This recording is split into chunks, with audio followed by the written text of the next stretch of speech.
Olá, aqui é o Judeu Ateu. Aqui é o Iso. Aqui é o Léo. E eu sou estranho. E este é mais um Mangá ao Quadrado.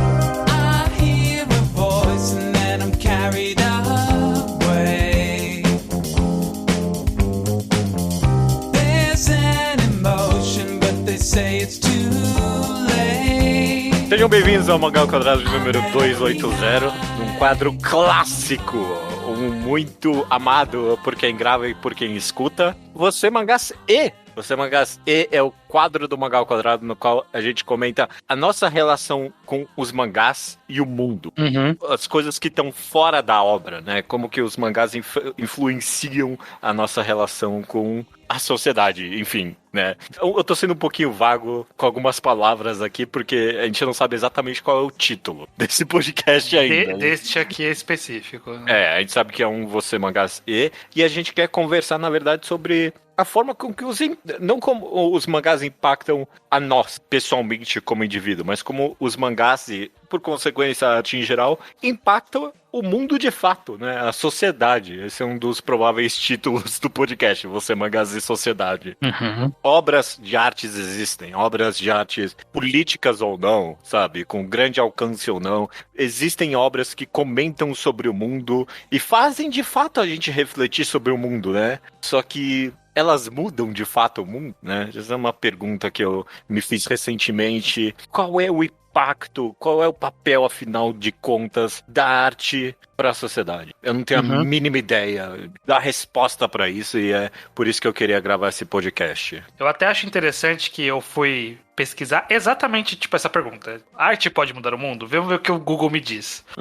E você acha muita gente falando sobre o impacto de mudança no mundo, mas é sempre num nível pessoal, sabe? Tipo, muda a vida das pessoas, muda a visão de mundo, muda o sentimento, as pessoas passam a apreciar aquilo, a entender aquele outro, mas é sempre se falando numa escala muito micro, e eu acho que isso é verdade, porque né, a gente já falou disso nesse programa Você Mangás e a Vida, inclusive, né, sobre como isso influencia a nossa vida, Você Mangás Mensagens, tantas coisas que a gente falou nesse quadro, mas o nosso nível pessoal tá mudando também, o mundo junto? A gente tá mudando o mundo junto com o mangá tá mudando a gente e o mundo ao mesmo tempo? Ou não? Eu não sei. Ou não, eu também não sei. Eu me lembrei agora, eu não tinha pensado nisso antes, eu pensei agora enquanto vocês falavam, e eu vi um vídeo no Instagram da Sabrina Fernandes que ela tava falando sobre a diferença da ação individual pra ação coletiva e estrutural, assim, dos problemas estruturais individuais. E quão relevante é tu resolver um problema individual de uma pessoa ou teu, e tipo, isso em relação a problemas estruturais e, tipo, grandes transformações da sociedade. E ela fala, obviamente, que é a questão estrutural, eu acho que todo mundo concorda que é a que realmente precisa mudar, sempre, só que tem um valor na coisa individual, que é a sociedade é feita de indivíduos, então ela tá mudando o mundo através da gente. O problema, eu acho, a questão é que às vezes parece que a gente acredita que por estar mudando a gente, tá mudando o mundo, como se a estética da coisa fosse mais importante do que a coisa em si. Como se, tipo, se amanhã saísse um mangá que acabasse com o racismo na mente das pessoas. As estruturas raciais ainda estariam colocadas, e então o mundo continuaria uma merda. E precisa ser feito uma segunda coisa, além de conscientização, que é o que a arte consegue fazer. Eu quero me aprofundar justamente dessa questão. Deixa eu passar um pouco a voz pro Iso. O que vem assim no seu instinto pela primeira vez? Se alguém te pergunta, a arte pode mudar o mundo? Eu acho que a arte ela pode mudar o mundo, mas é porque eu acho que ela pode que eu me pergunto. Eu aceitei vir pra esse programa, eu gostei quando falaram a ideia, justamente porque eu penso muito nisso de uma maneira meio depressiva.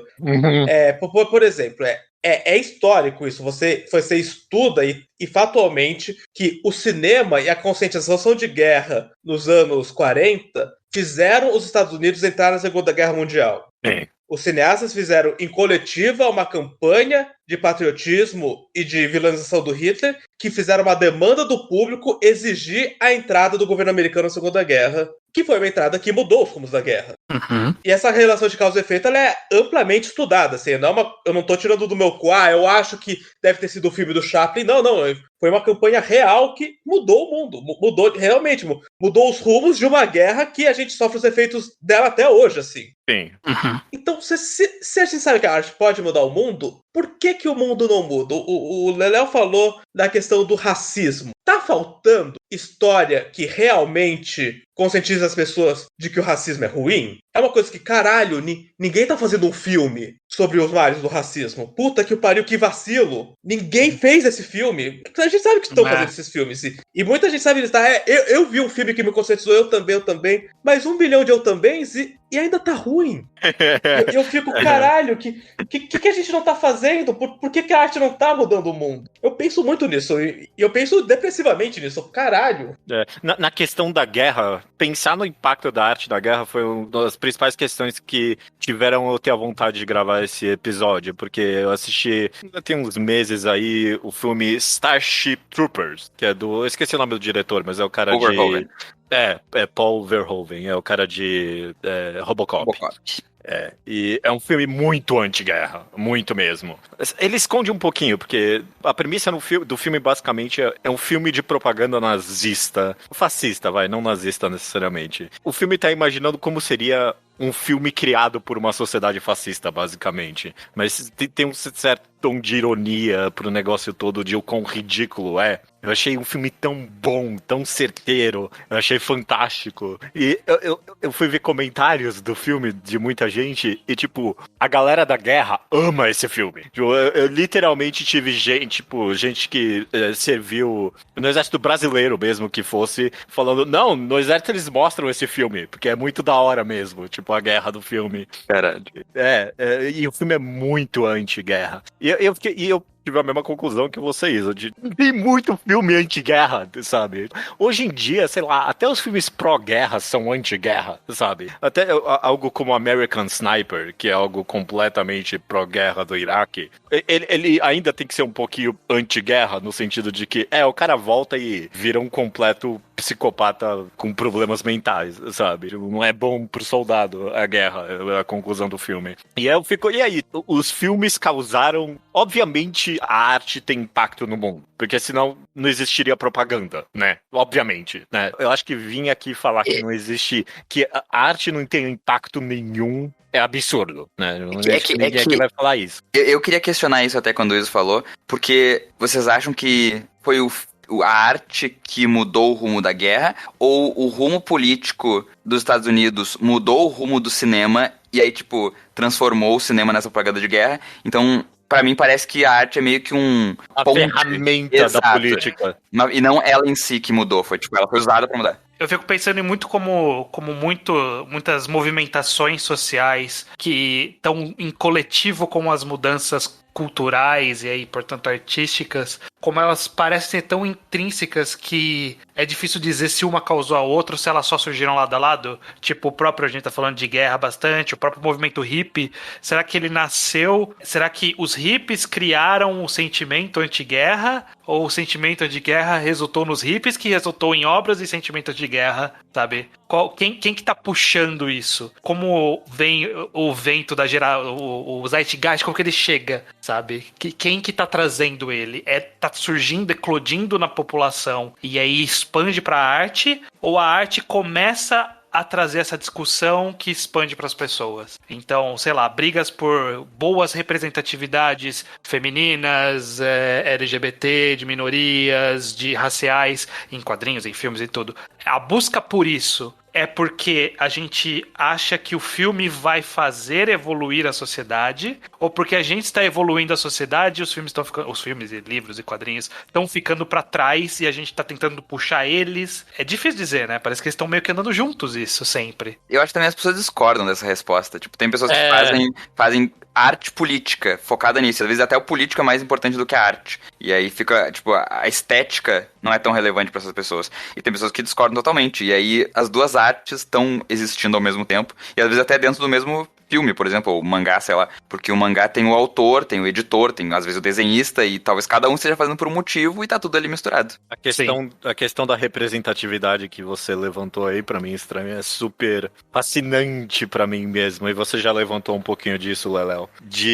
Mesmo aqui no Mangá ao Quadrado, eu sinto que eu, pelo menos, passei por um período de grande obsessão por representatividade. Eu achava que, tipo, era a coisa mais importante. Sei lá, não a mais importante, mas eu achava que tinha um grande papel na sociedade a representatividade nas artes. E eu ainda acho que tem algum papel, mas eu não sei se, sei lá, é só a idade vindo, se é eu vendo a sociedade não mudando, mesmo com a representatividade vindo em alguns cantos da arte, sabe? E eu não vejo mais a representatividade de qualquer forma que seja, de raça, gênero, sexualidade, como tendo um impacto direto no mundo, sabe? Eu só consigo ver isso mudando se o mundo mudar antes, sabe?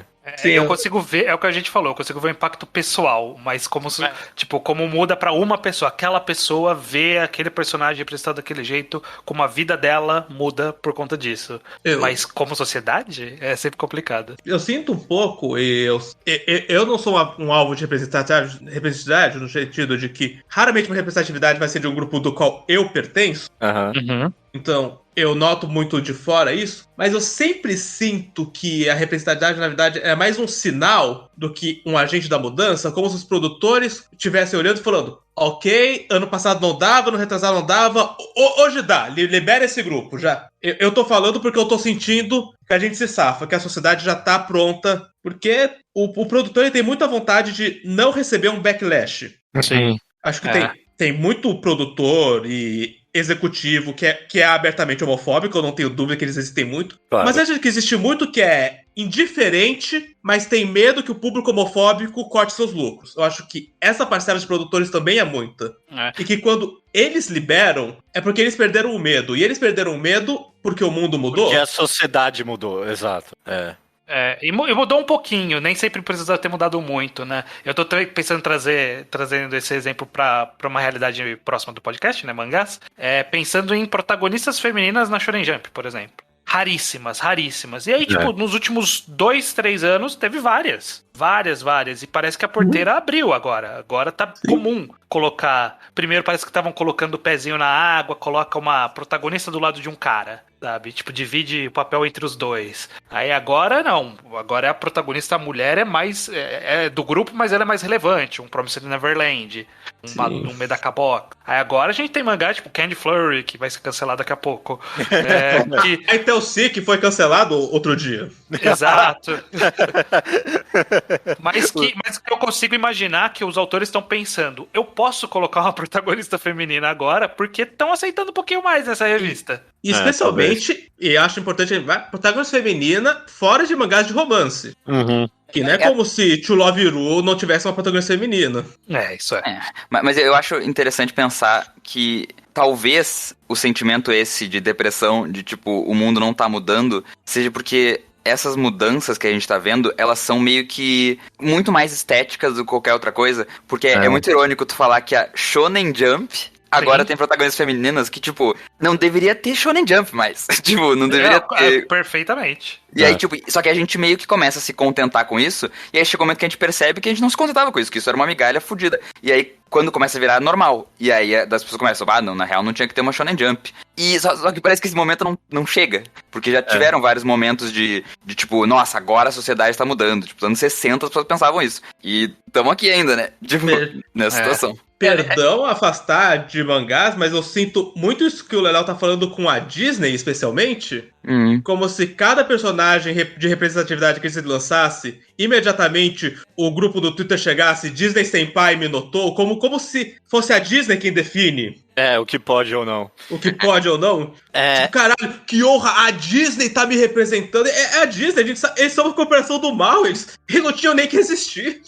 Exato. É tão estético mesmo. Mas, tipo, tão estético que, inclusive, a quantidade de primeiro X gay, primeiro X lésbico, é o que mais tem, né, na Disney, né? Sempre tem o primeiro. Toda hora é o primeiro. Eu já contei 8 primeiros da Disney. Dos que eu percebi, dos que estão nas coisas que eu consumo. Deve ter ou mais ainda.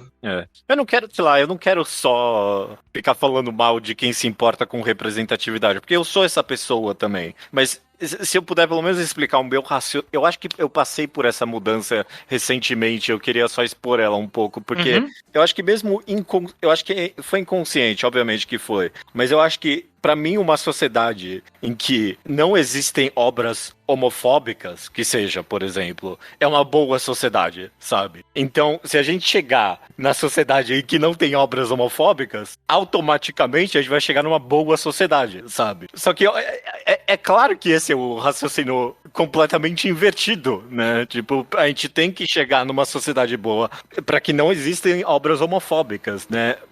Mas eu acho que a gente vive numa sociedade, cara.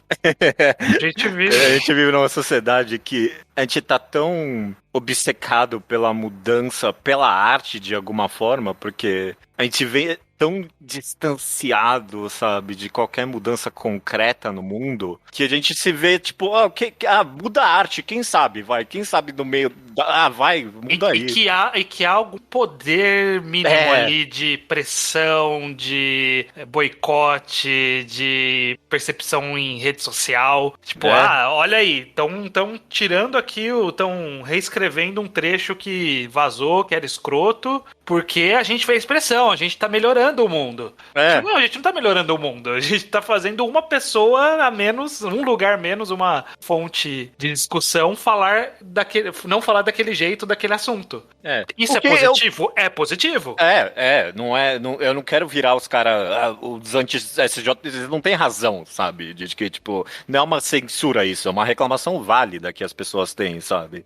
Principalmente na questão de representatividade. Mas eu acho que até hoje rola essa obsessão que não é saudável, eu acho. Mas sabe que eu acho que não é tão recente isso? Talvez, porque me parece uma necessidade que a gente como ser humano tem de, tipo, entender as coisas e visualizar a coisa por completo. E, tipo, uma revolução, por exemplo, tu não vê a revolução inteira, tu vê, tipo, um pedaço, tu vê, sei lá, uma janela que tu quebrou, tá ligado? E, tipo, tu não consegue subir num topo de um prédio e ver tudo acontecendo. Num filme tu consegue, num mangá tu consegue. Tipo, tu consegue comprimir a mudança numa coisa só e aí é catártico. É tipo, nossa, sim, vencemos. E aí tu volta pra tua vida e tu não venceu porra nenhuma. Porque, tipo, e por isso talvez que o negócio, os filmes de guerra causem essa má compreensão, porque as pessoas acham que, tipo, o problema se resolveu ali dentro, e aí elas vão viver uma vida que não existe, assim, tipo, uma vida baseada numa resolução falsa, uma resolução artificial, que é boa, muitas vezes, pra gente aprender coisas e tal, mas não é completa, tipo, é só 10%, sei lá, do que é realmente uma mudança. Eu fico pensando que é justamente na analogia política disso, de qualquer tópico político do individual e do coletivo, que é meio...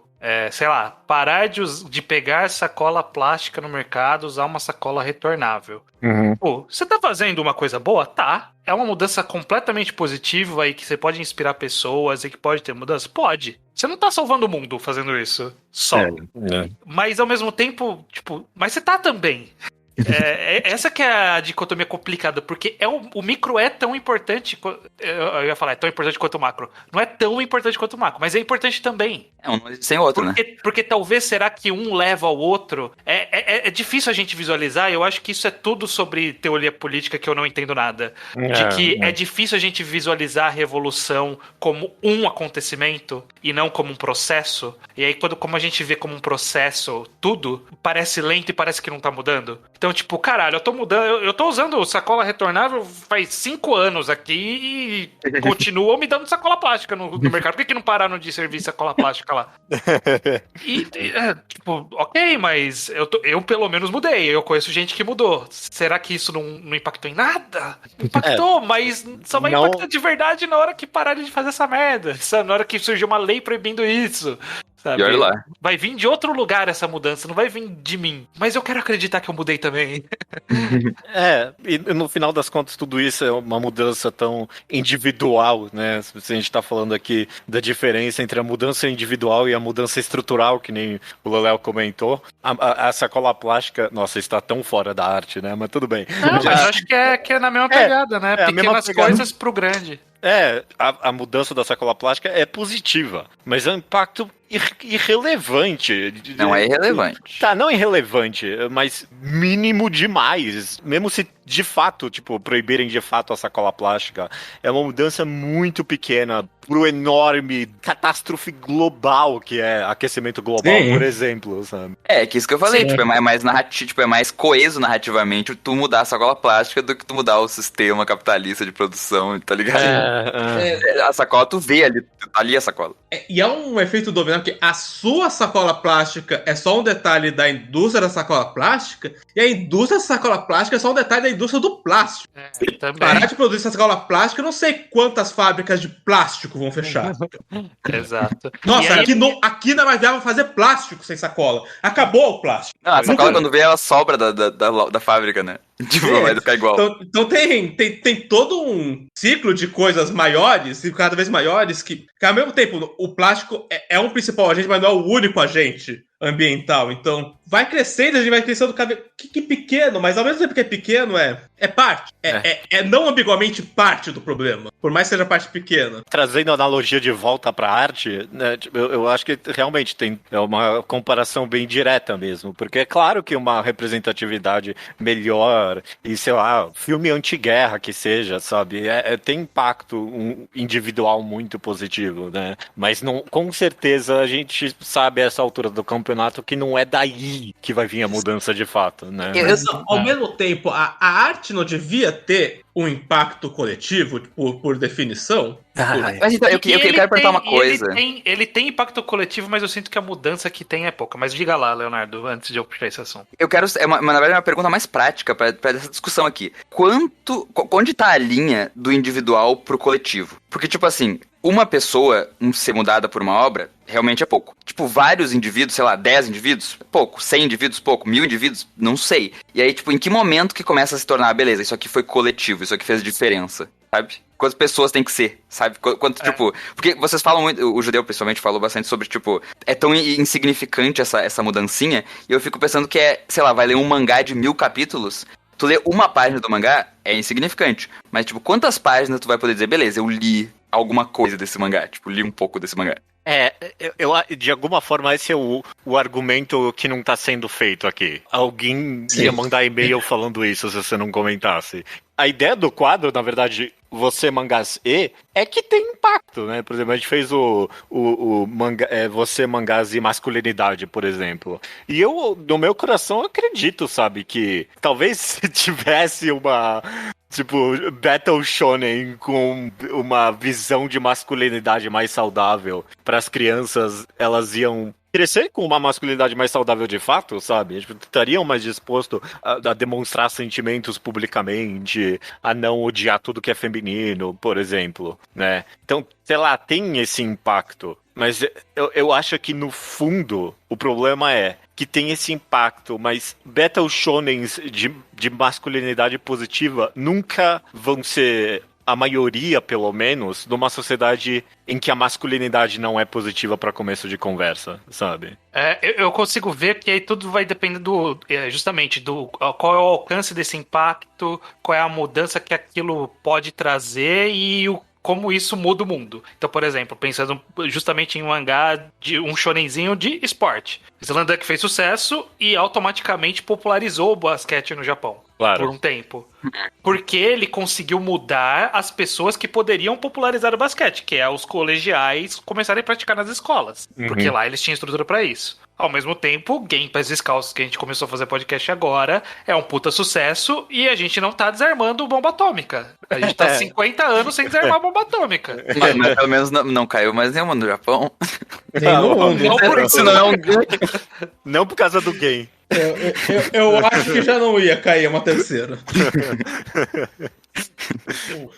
Porque é muito mais fácil impactar a mudança naquele grupo e mudar algo daquele grupo que foi impactado por aquilo do que mudar a sociedade, porque a sociedade não é feita pelo... não é todo mundo que consumiu aquela arte, nunca é todo mundo que consumiu aquela arte. Mas a gente consegue... Sei lá, o Blackfish consegue fazer uma pressão na sociedade norte-americana pra soltar, parar de fazer negócio com as baleias lá, porque é um grupo pequeno de pessoas que precisa pra isso. Mas não consegue impedir a predação de baleia no Pacífico, sabe? Eu acho que a gente tá tipo, discutindo sobre arte política e arte não política, porque o que diferencia isso, me parece ser estratégia. Tipo, usar a arte como estratégia dentro de uma estratégia de transformação ou não. E geralmente quando a gente faz arte, as pessoas fazem arte, elas não estão pensando estrategicamente, politicamente. Tipo, até quando as pessoas fazem atos políticos, elas não estão pensando estrategicamente, na verdade.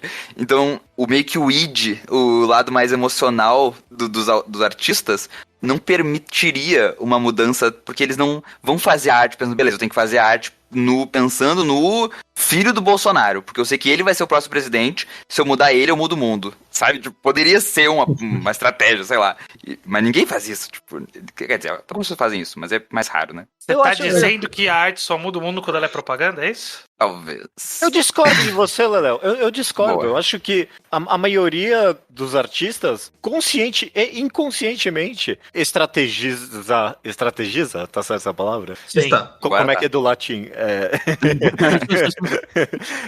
As mensagens nas obras, sabe? E o impacto que ela pode ter. Tipo, sei lá, Oda em One Piece quando colocou os Okamas. E seja inconscientemente, mas com certeza ele pensou, eu quero ter um impacto positivo, sabe? Pra comunidade LGBT. E se foi ou não é outra questão. Se foi ou não é outra questão. Mas é que eu não sei se é estratégia, Judeu. Tipo, não, me parece. Se foi sem querer, definitivamente não é estratégia. Mas, tipo assim, parece que o objetivo pode ter parecido uma estratégia, pode ter sido efetivo até. Só que a motivação não é necessariamente. Então, tipo, tu pode matar o presidente e isso ser uma estratégia política. Tu pode matar o presidente porque tu é esquizofrênico, sabe? Tipo, tu pode fazer um negócio na cagada e ser exatamente a mesma coisa que uma pessoa com uma ótima estratégia faria. Então eu tô falando mais de, tipo, a intenção do autor não me parece ser a estratégia política, porque a arte, de novo, ela é muito insignificante num contexto político mesmo. É tipo tu tentar matar o presidente com uma colher, porque é isso que a arte é, tipo, uma ferramenta muito específica. Com um pincel. Com um pincel, boa, exatamente. E eu quero fazer uma proposta aqui também. Quando a gente pensa, por exemplo, numa arte que é completamente politizada. Nossa, ela tocou, apontou os dedos, fez a crítica, deu nome, foi didática. Você vai lá, qual é a chance dela se tornar extremamente consumida? Sim, o Leléo ele apontou de quantas pessoas impactadas são coletivo. E vamos dizer que são 1000. Qual é a chance dela impactar 1000 pessoas? Se ela é direta. Eu penso, por exemplo, em One Piece. Que One Piece eu acho que ele é uma obra muito anti-autoritária. Mas que tem gente que tira a mensagem autoritária. Mas ao mesmo tempo, o público ANCAP de One Piece é grande. Sim. Que distorce os valores de One Piece pro anarcocapitalismo, ele é grande. E a gente pode falar, ele leu errado, não sei quem leu errado, fulano leu errado, tá. E se todo mundo leu errado? E aí, como a gente faz uma série que ninguém vai ler errado e ainda tem alcance? Eu penso muito em Shingeki, na verdade, porque Shingeki, com todas suas polêmicas, teve uma perda notável de popularidade online quando eles começam a fazer a revolução, sob a crítica de que antes o mangá era simples. Eles só estavam matando os monstros e eu estava me divertindo. E agora eles estão querendo enfiar a mensagem. Como se fosse uma perda de apelo, uma perda de alcance no instante em que o Isayama começou a colocar as mangas pra fora. Como que isso vai mudar o mundo? Se assim que notarem que você tá tentando, você instantaneamente já perde seu alcance. É que eu acho que isso é um pouco, talvez, reducionista, porque eu penso em obras que são, tipo, sei lá, os filmes representativos da Marvel, tipo Pantera Negra. Foi um dos maiores bilheterias da Marvel e, tipo, um dos grandes motivos que levou as pessoas pro cinema foi a questão política. E é algo que, sabe, consegue fazer sucesso. Então eu não sei se é tão certeiro assim, tipo, eu acho que é bem mais maleável essa afirmação. Mas ao mesmo tempo, eu não sei se todo mundo que foi ver Pantera Negra pegou a mesma mensagem do Pantera Negra. Não, definitivamente não. Especialmente assim. E o racismo não acabou. Calma aí. Tem um exemplo nacional perfeito pra você, Iso, que é o Tropa de Elite. Eu pensei nele, porque você mencionou ele agora há pouco, e eu pensei nele, porque eu pensei, caralho, é mesmo? Eu acho que talvez tenha mudado o Brasil. Pra pior. Sim. Bom. Esse vai ser difícil pra mim, porque eu tenho uma. Eu amo. É o meu filme preferido. Tropa de Elite 2. Adoro, claro. É o meu filme preferido. Não. Eu geralmente nos ambientes que eu tenho andado, não parece que é um filme muito aceito, não. É, bom. É um filme bem odiado. Porque a mensagem dele... Na época, ele foi apreciado. Mas hoje é fácil traçar como um dos dominós, não o primeiro, talvez não o principal, mas um dos dominós que terminou na aceitação pública do fascismo. E o diretor não ajudou depois, né? Não, nem um pouco. Depois ele fudeu tudo. Mas eu tava pensando, principalmente no exemplo do Leléo do Pantera Negra, porque eu não sinto que o público, como uma unidade, concordou na questão se o Killmonger estava certo ou errado no filme. Não, definitivamente não, mas o meu ponto é mais, tipo, tu falou que o que faltava era ser popular. Esse foi popular e não resolveu.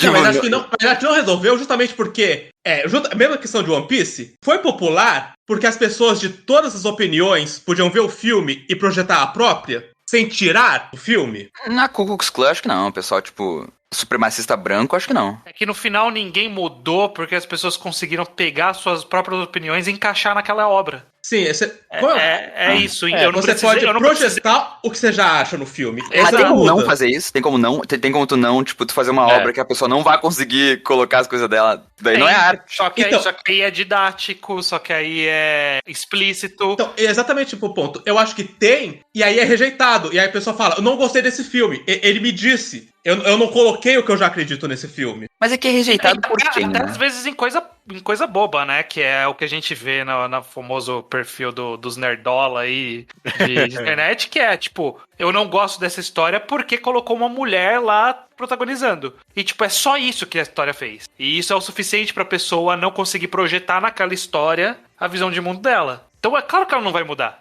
Mas será que ter colocado aquela personagem lá naquele jeito não mudou alguma pessoa que pode no futuro mudar? É isso que eu queria acreditar.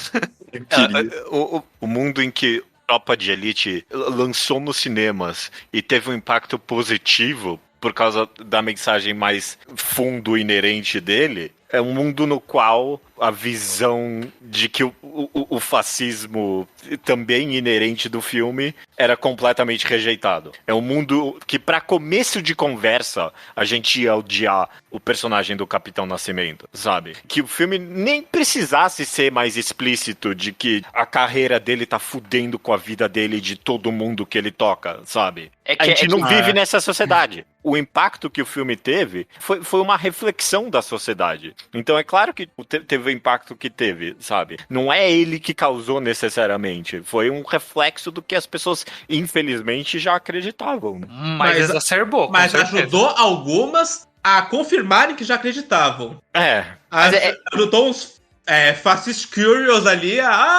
Então eu sou mesmo, ok. Então é pra dar tiro na cara do bandido mesmo, é isso mesmo. É pra torturar bandido, é pra torturar adolescente que trabalha com tráfico, é isso mesmo, tá certíssimo. Mas daí eu fico pensando que talvez o nosso trabalho aqui, agora, talvez seja até mais importante pra mudar o mundo, mais estratégico, assim, do que o filme em si, porque o filme realmente, tipo, pode ser que a pessoa assista o filme antifascismo e se torne fascista. E, tipo, aqui a gente tá conversando abertamente e sendo didático, no fim das contas. A gente tá fazendo meio que uma, sei lá, uma palestrinha, uma discussão, mesa redonda, não sei. Mas a gente vai mudar algumas pessoas, no máximo, se mudar. Mas a gente pode ter certeza que ninguém vai sair daqui acreditando que a gente concorda com o fascismo. Eu acho que... mas isso pode resultar em duas coisas. Pode ser que as pessoas falam, que bom que eles concordam comigo, e outras pessoas falaram assim, ok, esse é o ponto que eu discordo deles, então vou embora. Tipo, a gente vai mudar alguém de verdade?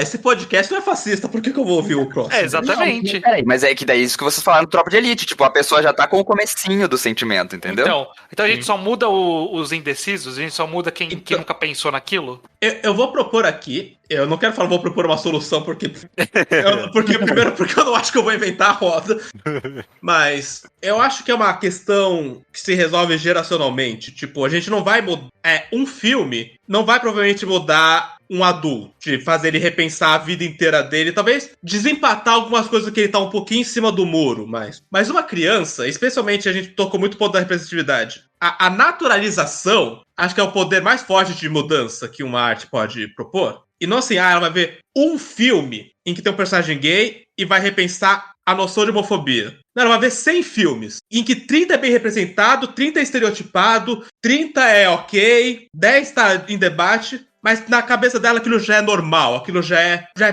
parte suficiente da exposição, que ela não vai pensar, essa galera nem existe, essa galera nem é gente. Sim.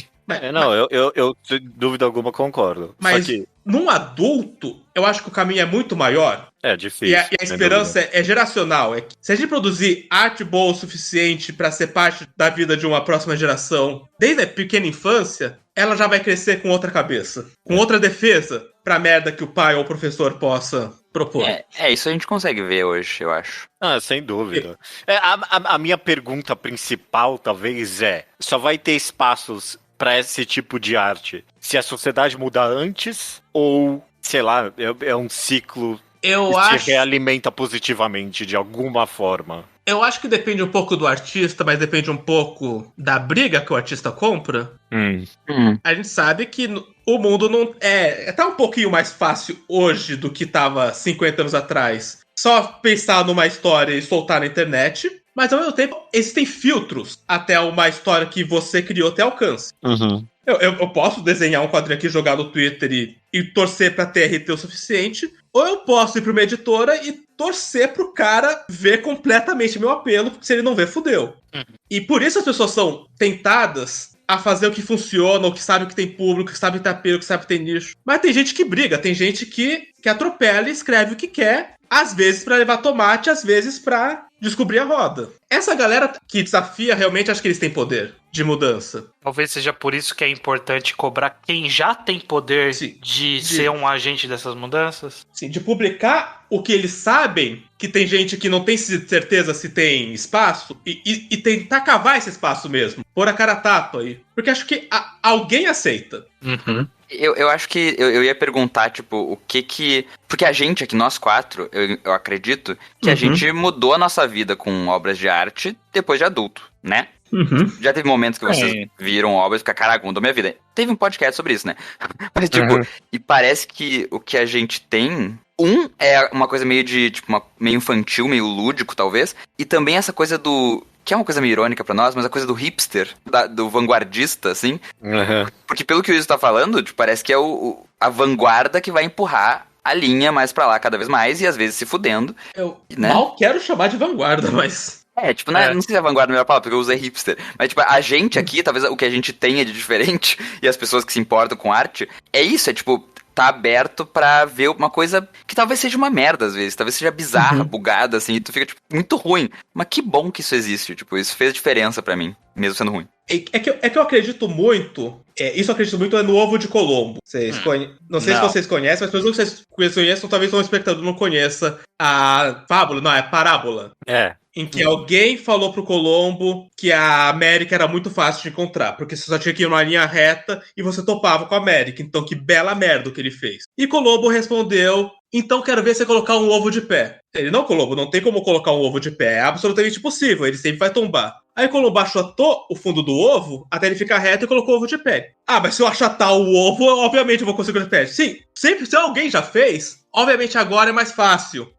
Alguém que viu imitar. Então, quando eu falei da vanguarda, eu acredito que é o poder de justamente mesmo colocando o cara a tapa, mesmo levando tomate, mesmo levando pedrada, na hora que alguém já fez, o segundo vai ter um obstáculo a menos, que é o da falta de precedente. Eu quero citar o exemplo de um mangá que só eu gosto, que tem gente nesse chat que não gosta, e que o público odiou, que é I Tell C, que estreou na Jump, foi esse ano, fim do ano passado.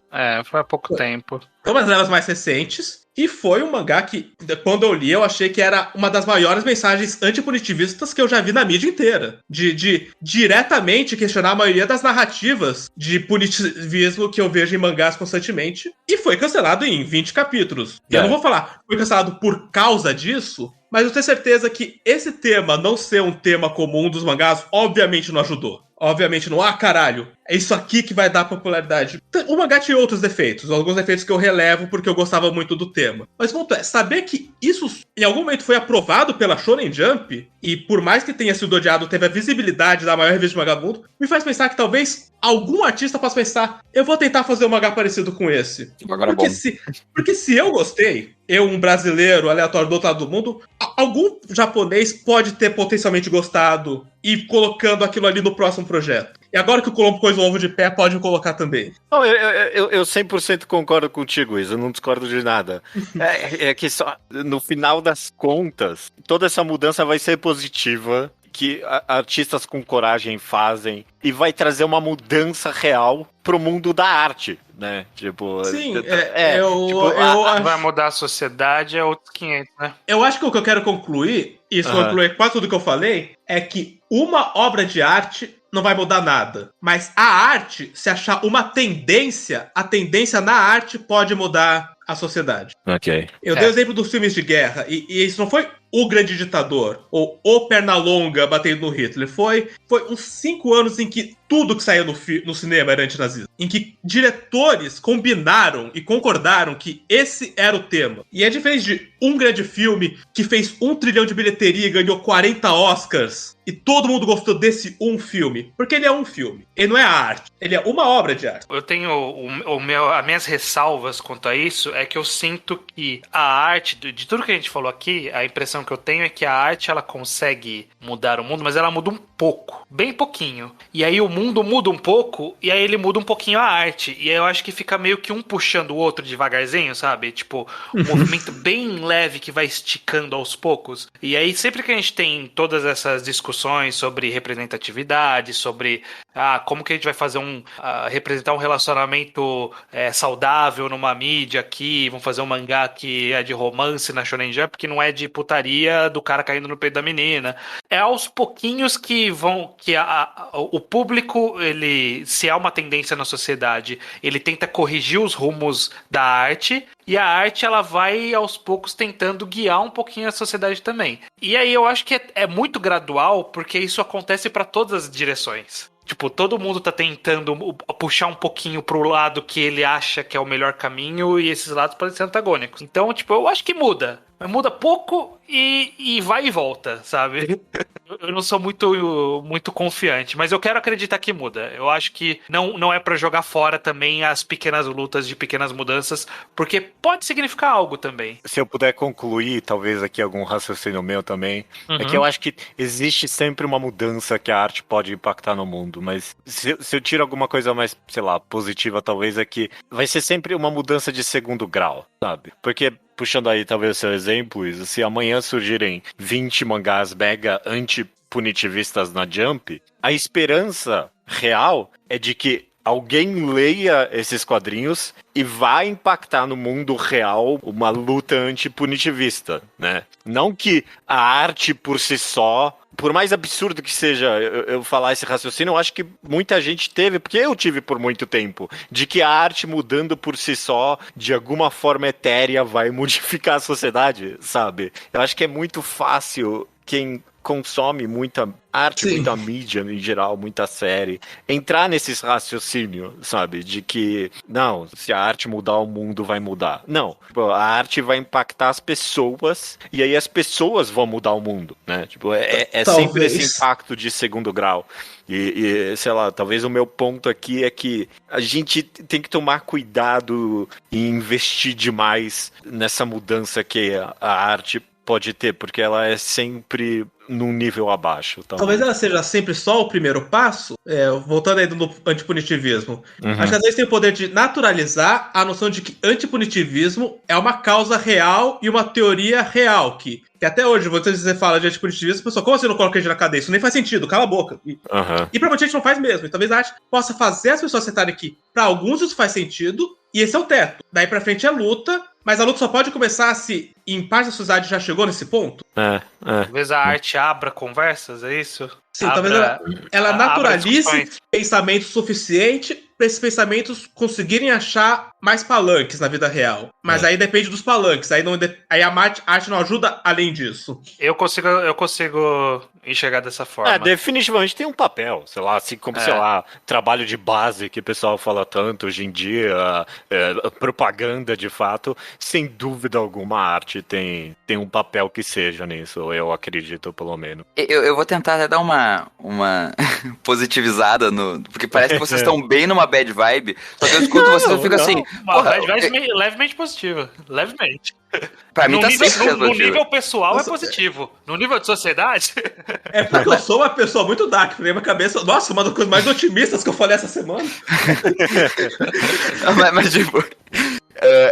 isso que o Judeu falou que é só um primeiro passo, eu fico pensando que se tu é um artista, ou se tu é um podcaster, talvez... Você pode fazer. Não, talvez isso seja, tipo, 100% do passo que tu consegue dar. Então, tipo, se tu for 100% no que tu tá fazendo, vai ser mínimo. Mas tem humildade também, entendeu? Tipo, o que eu consigo fazer é pintar um quadro. Esse é o meu lance. Aí tem outra pessoa que vai matar o presidente e essa pessoa é o lance dela. Cada um tem o seu lance, todo mundo pode ter essa humildade. Inclusive, se for matar o presidente, gira a faca, gira. É que nem, tipo, falar pra uma pessoa, porque você tá estudando filosofia, você podia estar estudando pra curar o câncer. Mas, tipo, eu quero estudar filosofia, não quero estudar medicina. Não sei estudar né? câncer, né? Tipo, essa é a forma positiva com que eu posso impactar a sociedade tá na filosofia, não tá na medicina. E até dentro de uma luta, tipo, trabalho de base, luta política de prática, assim, às vezes também tu, sei lá, nenhum de nós aqui vai conseguir mudar o movimento negro, por exemplo. Tipo, a gente tem cada um o nosso rolê, entendeu? Não acho nem que vai depender da gente. Não vai. Mas uma outra coisa que eu fiquei pensando bastante ao longo da conversa inteira, na verdade, foi em terapia. Não sei se todo mundo aqui já fez terapia, mas parece muito uma coisa de terapia de mudança individual, mas metaforicamente pro estrutural. Que é tipo, tu não muda na terapia depois de uma sessão ou depois de 10 sessões. Às vezes tu muda depois de 10 sessões, na 11ª tu volta a mesma merda que tu estava na primeira. Então, tipo, a evolução da sociedade não parece ser muito linear também. E a gente fica querendo entender ela como, tipo, eu causei a evolução da sociedade. Mas no fim não sei se é evolução, é só mudanças consecutivas que vão dar em alguma coisa que a gente vai ver se vai ser bom ou não. Não sei. Então, Você falou agora fez bastante sentido, eu acho, porque acho que um dos motivos, sei lá, de essa conversa tá na minha cabeça para começo de conversa é porque eu vivia numa sociedade em que eu imaginava o progresso como algo eterno, sabe? Tipo, não importa o que, vai sempre pra frente, só melhora, sabe? De alguma forma. E a política do meu país me fez realizar que, ok, às vezes pode dar uns passos para trás, sabe? Uhum. E a gente pode dar uns passos frente também, tipo, mais do que a gente esperava. E às vezes tem feito retardado. Às vezes você muda na 100ª sessão, porque só agora caiu a ficha de uma coisa que você ouviu na 10ª. É verdade. Isso é constante, inclusive. Então, eu acho que a gente pode confiar um pouco mais, talvez, no processo. Tipo, confiar que o processo... Porque se depender da gente, daqui, parece que o processo, ele tá indo. A gente quer que vá, pelo menos. A gente não quer que volte. Então, ele vai ir, eu acho, eventualmente. Se a gente quer. Assim se espera. Eu não... Pô, eu tô tentando acabar num positivo aqui, me ajuda. Eu quero que a pessoa saia desse podcast querendo mudar o mundo, Judeu. Não, você Magazê nunca tem uma conclusão muito definitiva pras coisas. Tudo bem. Amanhã eu vou dar triste muito menos positiva. Mas aí, eu acho que sempre o nosso papel foi incentivar a pessoa a pensar. E aí, se a pessoa vai pensar, ela vai concluir o que ela tiver que concluir. Tem algo, não sei se é positivo, mas talvez uma boa conclusão final foi algo que você tocou bem de levinho, Léo. E eu pensei que é muito congratulatório. É algo muito autocongratulatório. Autoindulgente, talvez seja melhor. Autoindulgente, que é a ideia de que ok, a arte tem um papel aí, quem sabe, mas a verdadeira mudança mesmo tá em analisar a arte. Aí que tá a verdadeira mudança. Porque, tipo, beleza, as pessoas podem ler Fire Punch e achar, ok, tanto faz, é só um mangá de ação genérico qualquer. Mas se elas escutam o mangá ao quadrado, de fato, elas entendem a mensagem transpositiva do mangá, elas entendem várias mensagens de conexão com religião que Fire Punch passa, né? Então, tá aí. A maior mudança política que a arte pode trazer tá por meio do podcast Mangá ao Quadrado. Por isso que eu acho que as pessoas hoje em dia que estão falando as coisas mais importantes são as pessoas que estão numa vibe mais didática. E não didática chata, que conseguem misturar a didática com o interesse genuíno das pessoas de aprender ou de, enfim, mudar. E são as pessoas que eu mais admiro, tipo, ContraPoints, essa vai até rap, que rap tem uma vibe meio didática também. Eu acho que, tipo, não sei se tá mudando o mundo, mas é a coisa que me parece fazer mais diferença, assim. Muito bom.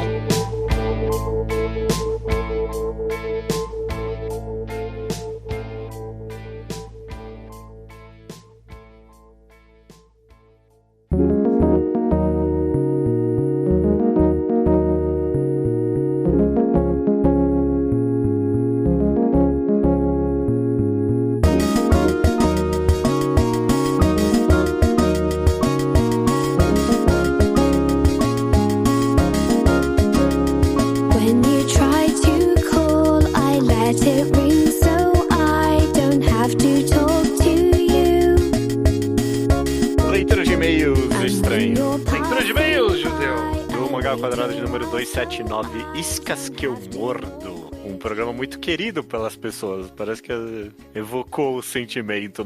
Todo mundo tem algo, né? Todo mundo tem uma isca que morde. Todo mundo. Antes... E é bom você conhecer as suas fraquezas. iscas. Exato. Perfeito. Antes para ir pros comentários do programa, então, a gente tem sempre itens na nossa agenda. Primeiro, quadrinho ao quadrado, semana que vem. Juquinha, o solitário acidente da matéria de Max Andrade. Exato, tem disponível online de graça ou tem um volume físico que tá bem bonito também, que você pode comprar em múltiplas lojas. Tem link no último post, tem link no Twitter, tá por aí. Perfeito. E Enquadrados, podcast que a gente comenta mangá por completo e com spoiler. Já tem 2 agendados. O primeiro é Devilman, que deve estar próximo. Vai. A próxima, porque a Leopop finalmente anunciou que vão reeditar os volumes 1 e 2. É. Então eles vão voltar para o catálogo e aí a gente vai gravar. Faz tanto tempo desde que a gente gravou a última leitura de e-mails que eu nem sei se a gente já tinha comentado que eles iam reimprimir ou não. Foi relativamente recente, eu acho que não. E o segundo agendado também, Sunny. Esse também do Taiyo Matsumoto. Não também do Taiyo Matsumoto, mas esse que também saiu no Brasil e é do Taiyo Matsumoto. Exato, deve sair em breve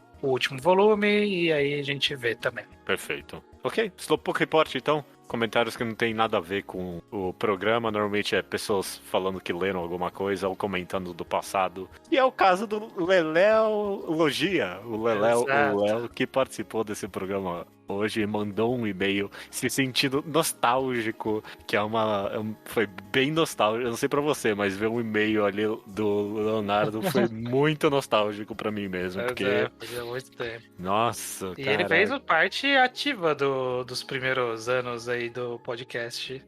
Lembra que todo negócio era tipo, ele era muito jovem e mandava e-mail pra gente, era esse todo chamariz do negócio, que incrível. Você viu o menino crescer. E ele mandou um e-mail sobre o podcast de O Predestinado, no caso. Mandou atrasado, aí ficou no Slowpoke Report. Infelizmente. E ele nos lembra o caso de Kung Fu Panda, que faz uma paródia do conceito. Eu devo ter visto Kung Fu Panda na TV alguma vez, mas eu nunca absorvi o filme como um comentário sobre predestinação, não. Eu nunca vi o filme, eu nunca vi. Sinto muito DreamWorks, eu imagino que foi quem fez. Ele fez um comentário muito comprido ali pra um filme que nenhum de nós leu. Nenhum de nós viu. Mas obrigado pelo e-mail, Léo. Exato. O Danilo Augusto Silva foi ouvir nosso podcast sobre a partida final de Slandank após reler o mangá. E na leitura de e-mails, o estranho, que sou eu, ele diz que espera o mangá de The Music of Mary em volume único na livraria mais próxima. E na recomendação semanal também recomendou Real. E ambos vão sair no Brasil em breve. Inclusive The Music of Mary em volume único também. Tem vários momentos na história desse podcast, a gente falando que, se The Music of Mary sair no Brasil, é por causa da gente. Não, sim, é por causa da gente. É por causa da gente. E, tipo, agora que tá saindo, eu não sinto que é por causa da gente. Mas passou tanto tempo, né? E tipo, sei lá, é um cult clássico, né? Não é por causa que a gente comenta desse mangá. Sim. Mas eu realmente nunca esperaria que ia sair um dia, mesmo agora, com um monte de coisa alternativa saindo. The Music of Mary não era algo que eu pessoalmente achava que ia chegar a hora. Pois é, curioso, né? Não sei o que aconteceu nessas negociações pra terem chegado agora, né? Num momento em que a história não tá tanto... Não está sendo comentada de forma geral. Tipo, já não era. E agora, muito menos. Tipo, ele é um cult clássico dos anos 10. Mas dos que já anos tá quase 10. esquecido, basicamente. Mas, bom, reviveu agora, é muito bom. E bom, menos mal. E, por último aqui no Slowpoke Report, o Walter Matheus Vidigal, acho que ele pronuncia. Provavelmente. É o antigo Gugu Liberal. Ele fez uma pequena resenha dele ali de Yagakimi. Ele diz que gostou e diz ser uma daquelas obras que você pode recomendar pra qualquer pessoa. Yagakimi eu vejo como um quadrinho que não seria uma má introdução pra alguém que nunca leu o quadrinho. Sim. Eu não sei de nunca ler o quadrinho, mas especificamente talvez mangás, especificamente histórias de romance. Eu consigo ver eu recomendando Yagakimi pra minha irmã, por exemplo, e ela, tipo, amando. Sua irmã já conhece alguns quadrinhos, né? Pouco, mas sei lá, não é nenhuma leitora assídua nem nada. Leu Death Note. Acho que pra esse tipo de pessoa funciona. Tipo, pessoa que leu de vez em quando, conhece um pouquinho, tá bom. Tá. Vamos lá então pro tema do programa, iscas que eu mordo. O pessoal foi lançando as iscas deles, né? Que eles eles mordem também. Começando aqui com o House, e ele recomenda Medaka Box como o máximo de isca da metalinguagem para adolescente gostar de ver. E também comenta que é sua isca favorita pós-apocalipse calmos, tipo Yokohama e Girls Last Tour. Eu também adoro pós-apocalipse, eu adoro. É legal. Agora o do Medaka Box, acho que é especialmente pra você, que foi recomendado. Mas acho que você já leu ou você já tentou? Eu não lembro. Nunca nem tentei, eu nunca nem toquei. E tipo, eu sei que ele tem todos os elementos pra eu gostar dele, mas eu acho que eu vou estar com você, estranho, em odiar. Porque o Iso que ama. O Iso ama o Medaka Box. Não, ele odeia também. Quem é que gosta? Acho que o Luke que gosta. Que o Luke, então. Ok. O Iso não gostou, ele leu e completamente diferente. Tá aí, eu não sei se um dia eu vou ler Medaka Box, não. Eu não acho que vale a pena. Mas, se você quiser... É que eu ia falar, se você quiser participar de conversa, mas nem conversa tem mais de Medaka Box. Morreu e morreu. Exato. De vez em nunca ainda aparece. Até no próprio Mangá ao Quadrado alguém lembra de Medaka Box. Mas muito pouquinho, pouquinho. O Elvis Kleber comenta da sua isca também. Revelar que poder X é a versão reversa ou evoluída de outro poder. O exemplo clássico que ele dá é o de Luffy tomando o raio do Enel. Mas ele também comenta que aparentemente toda a parte de Jojo tem algo assim. Eu não sei, eu não ligo pra Jojo. Mas eu obviamente adoro essa cena em One Piece. Provavelmente, no que tange cenas de poder em One Piece, é talvez a minha favorita. É a cara do Enel contra o Luffy. Que cena maravilhosa. Mas eu não consigo... é tão boa, eu não consigo pensar em outros exemplos de cenas assim. Também não. Que não seja pra, sei lá, um vilãozinho que tem um poder meio... Não, nem isso eu consigo pensar, talvez. Sei lá, a única coisa que, quando eu li isso, a única coisa que eu pensei foi MX0, um mangá cancelado da Jump. Uau. E todo o poder era magia, e aí o protagonista, o poder dele era anti-magia. Ele anulava a magia, era o único poder dele. Então, ele não tinha um golpe, ele tinha anti-golpes. Bleach me veio à cabeça, ainda mais agora que tá em voga. E eu tenho a impressão que tem vários exemplos, assim, em Bleach. Pessoas que estão lutando contra o exato oposto. Talvez. O poder que o matchup não é muito bom, né? Exato. Talvez. Assim. Eu lembro muito pouco de Bleach. Eu também não lembro, não vou conseguir lembrar dos poderes específicos. O Luiz, ele comenta sobre a trope do cara que não liga, mencionando Dungeon Mesh, que tem um personagem exatamente assim, mas é porque ele foi amaldiçoado em literalmente não ter vontade de nada. Tem uma desculpa pra isso, muito bom. Você tá nos atuais de Dungeon Mesh? Não, nunca nem li nada. Esse personagem é maravilhoso. É maravilhoso esse personagem em Dungeon Mesh, porque é realmente isso. Porque ele é essa trope, ele tem o olho pela metade, que nem eu comentei, parece que ele não tá se importando, e aí você descobre que ele tem essa maldição, e aí o mangá se aprofunda mais um pouco por ele ter essa maldição. Então, por exemplo, se ninguém lembra ele de como ele morre de fome, porque ele nunca tem vontade de comer, se ninguém manda ele dormir, ele fica acordado porque ele não tem vontade de dormir. Ele realmente tem essa maldição que ele não tem vontade de nada. Então, é bem Isso é um trope que eu gosto, que é pegar um trope e dar uma explicação metafísica pra esse trope. Sim, isso é bom. Isso é, sei lá, uma doca mágica, sei lá. Também. Bernardo Carneiro, de Vitória Espírito Santo. Minha isca preferida são cenas de monólogo que terminam com uma página inteira do personagem. Por exemplo, I Have No Enemies, clássico maravilhoso de Vinland Saga. Ou I Wanna Be Chainsaw Man, obviamente de Chainsaw Man. Essas páginas é sempre maravilhoso quando é bem feito, né? Eu não consigo... É bem feito quando é bem feito. Discursinho tem que ser bem feito, tem que vir num momento bom e a história tem que ter guiado até ele. Mas discursinho bem feito é legal. One Piece eu tenho a impressão que tem bons momentos, assim. Não sei porque eu lembrei desse agora, mas eu lembro que me emocionou muito o Luffy lembrando dos amigos que ele tem. Depois da derrota lá em Marineford, né? Sim. Aí ele fala, I have my nakamas, né? Eu lembro dessa página dupla bonitona dele. Dele chorando, é uma boa página, O Kuromori, ele diz, no último podcast vocês se perguntaram onde está o mangá de incesto que dá certo, mas dá errado. Essa aqui é a resposta específica pro Iso. Ele diz, ó, eu acho que tem a resposta. Koikaze de 2001 por Motoi Yoshida. Se vocês queriam uma história séria em que, ao final, tudo que poderia dar errado realmente acontece, a família é destruída e o psicológico dos personagens vai pro caralho, essa é uma boa pedida. Okay. Muito bem, fica aí a dica pro Iso. Eu já passei pra ele isso aqui no privado, vai ver se ele vai ver um dia. A gente vai descobrir no futuro. Exato. Libério Martins diz o seguinte: se tem uma isca que eu mordo sempre, é quando o objetivo do protagonista ou grupo de protagonistas está claro desde o início e é quase impossível. Bons exemplos que eu mordi e valeram muito a pena foram Kaiji e Berserk. Ele também comenta, vocês comentaram sobre aquele personagem que de longe a gente já sabe que vai gostar. Meu caso é aquele personagem que na primeira aparição está dormindo enquanto está rolando uma treta. E eu fico tipo, caralho, quando esse maluco acordar, vai arrebentar geral. Sei. Esse que é o cara, ou o cara dormindo, ou o cara que tipo tá numa caixa, tá num sarcófago, tá isolado em algum lugar, e aí você, opa, caralho, agora vai foder geral. Soltarem esse cara. Eu lembro, agora eu pensei num cenário disso, e na verdade eu pensei numa outra isca que eu mordo que eu não tinha pensado, mas enfim, o cenário que eu tava pensando aqui em The Gray Man, eu lembrei agora. Uau, nossa, você tá bom dos mangás esquecidos hoje, hein?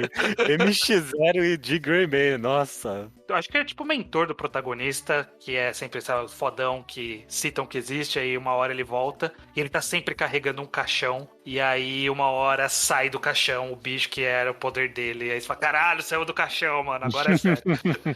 Mas na verdade o que eu lembrei em cima disso é que eu gosto, na verdade, de poder, que aí no final a gente descobre que o poder é que a inocência, que é a arma do mundo, na verdade é do cadáver, e aí ele controla o cadáver, então ele não tem a arma de fato, ele tem a arma dele, mas ele tem uma segunda arma que é a arma do cadáver que ele controla. E eu sempre gosto de poder que quebra um pouquinho a lógica daquele mundo. Tipo, alguém que tem que... todo mundo só tem uma arma. Não, ele tem uma outra porque ele faz um miguezão e aí ele quebra um pouquinho essa regra. Eu adoro isso.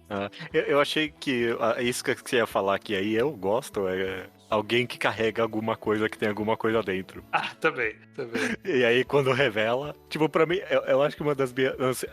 hoje eu só tô falando de One Piece, mas acho que uma das minhas maiores decepções de One Piece é quando trocou a franja do Sanji. Porque eu muito queria que tivesse alguma coisa naquele olho. E aí, quando revelou que não tinha mais nada, eu fiquei...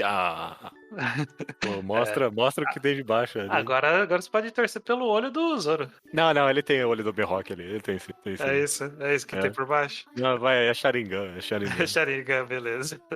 Por fim, o Gustavo Severo, ele diz, citando a Ono Flag, eu amo o personagem que é popular e gente boa, todo positivo e que ajuda as pessoas ao redor, como o Toma. Ele é basicamente só um cara extrovertido e que gosta de conhecer gente. Maravilhoso. Adoro também. Adoro o Toma. Não consigo pensar em muitos outros exemplos além do Toma agora de cabeça. Mas essa descrição me atiçou também. Eu adoro. Ele segue aqui também, algo bem mais abstrato. Sou fascinado por histórias em que há imagens super malucas e meio surrealistas, mas não são sonhos ou alucinação, é real. Aquilo que tá acontecendo mesmo. Por exemplo, sou fascinado por aquele momento de Chainsaw Man com os astronautas, ou um de Gideon Falls, do Jeff Lemire e Andrea Sorrentino. Obviamente, eu não sei pra você, mas obviamente me veio o... Bibliomania. Bibliomania? Não era nem Bibliomania, eu pensei no bendito, maldito... Fire Force. Fire Force tem isso também. Assim como Soul Eater, obviamente. Soul Eater, o Bibliomania, a recomendação perfeita pra essa pessoa, pro Gustavo, se ele não leu ainda, pode ir lá ler. Terror, no geral, é bem isso, né? Sim, verdade. Não tinha pensado nisso. É porque eu pensei no qualquer Jujita, é um pouco disso. Perfeito. Muitos e-mails lemos hoje, então vamos só subir a música aí estranha. Vamos.